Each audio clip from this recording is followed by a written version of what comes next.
Kevin Stewart is a professional footballer who plays as a defensive midfielder for League One club Blackpool. Stewart joined the Tottenham Hotspur Academy in July 2010. In March of 2013, Stewart went on loan to Crewe Alexandra, where he made his professional debut in a 1-0 win against Preston North End. On July 2, 2014, Stewart joined Liverpool on a free transfer from Tottenham Hotspur on a 2-year deal. He would then be sent on short-term loans to Cheltenham Town, Burton Albion and Swindon Town. In January 2016, Stewart was named in his first team and made his competitive debut for Liverpool, starting in the FA Cup third round match against Exeter City, a 2-2 draw.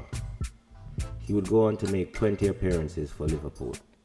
On the 21st of July 2017, Stewart signed a 3-year deal with Hull City. He made 78 appearances for Hull City, scoring 2 goals and getting 2 assists. On the 23rd of January 2021, Stewart joined League One side Blackpool on an 18-month contract. So far, he has played in 15 games.